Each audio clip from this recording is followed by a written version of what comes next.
Mantan Presiden AS, Donald Trump, pernah mengeluarkan kebijakan yang melarang pelancong dari berbagai negara mayoritas Muslim pada 2017.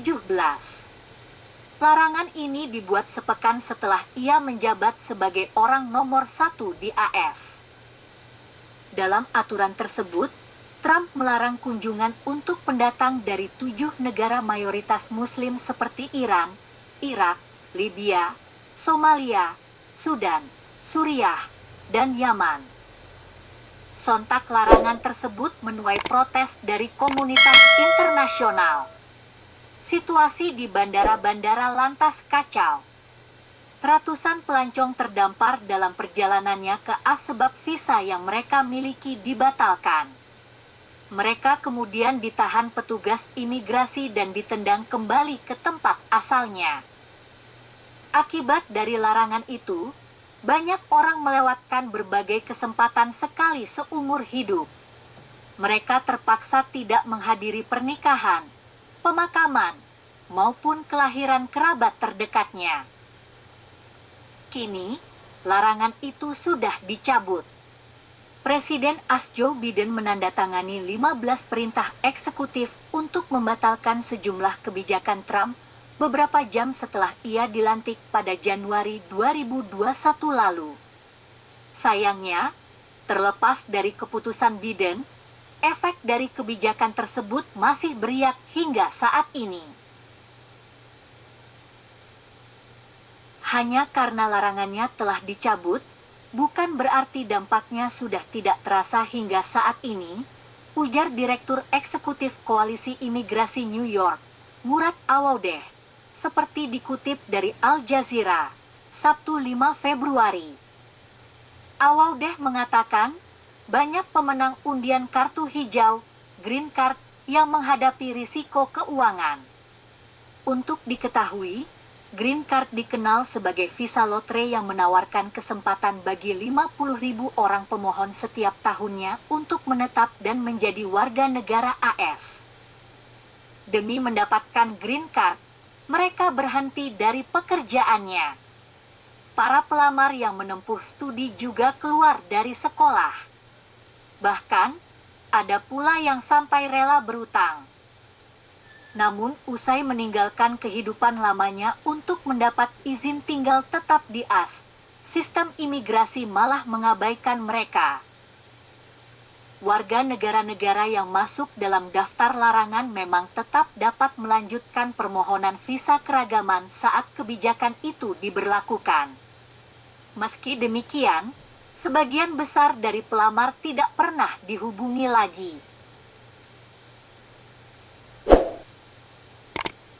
Sebut saja Ahmad, seorang warga Suriah yang memenangkan lotre visa pada Mei 2018 lalu. Ahmad yang berasal dari Damaskus, ibu kota Suriah, angkat kaki dari negaranya yang dilanda perang. Pada Juli 2019 lalu, ia menginjakkan kaki di Yordania untuk wawancara di kedutaan AS sebagai alur dari program visa keragaman.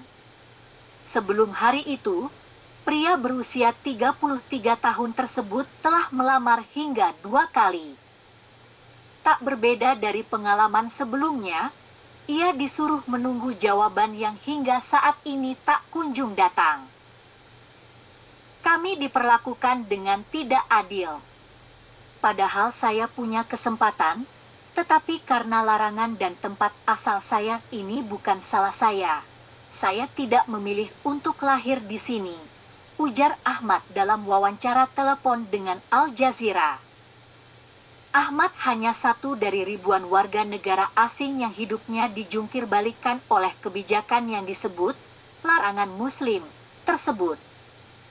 Ketidakadilan yang dialami Ahmad juga berbentuk material.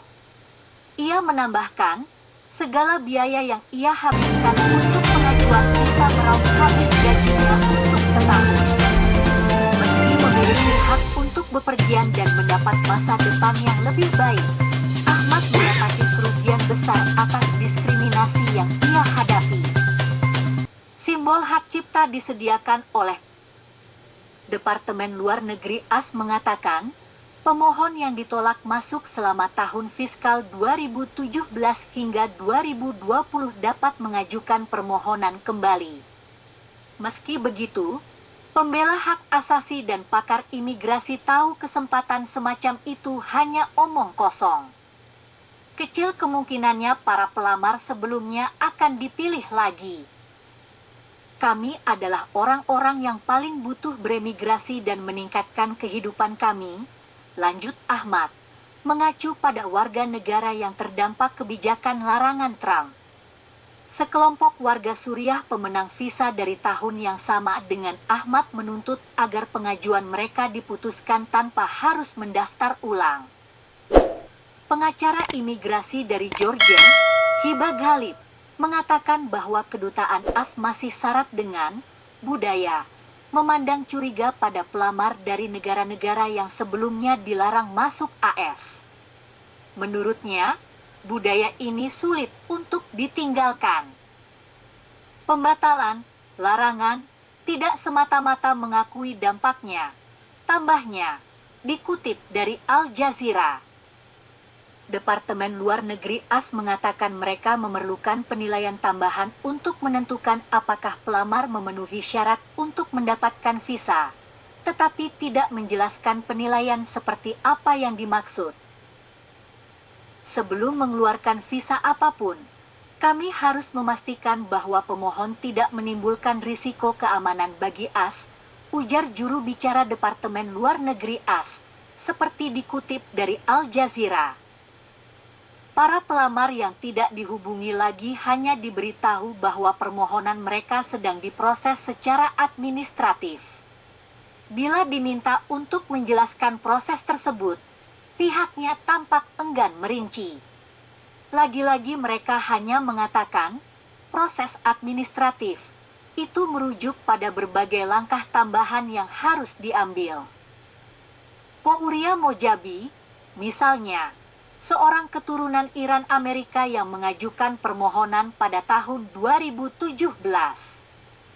Pada saat itu, ia membuat petisi agar orang tuanya yang sudah lanjut usia dapat pindah dari Iran untuk tinggal bersamanya di California. Ketika permohonan itu hampir rampung, kebijakan larangan mengakhiri segala prosesnya. Ibunya yang kini berusia 70 tahun mendapat pengabaian visa imigrasi. Sedangkan permohonan untuk ayahnya yang berusia 71 tahun dikabari sedang dalam proses administrasi. Hingga saat ini, status permohonan ekarang di bawah pemerintahan Biden rasanya seperti janji kosong, ujar Pouria. Departemen Luar Negeri AS mengumumkan pada Januari lalu bahwa warga dari sejumlah negara yang direnggut haknya oleh larangan tersebut dibebaskan dari biaya imigrasi dalam permohonannya di masa depan.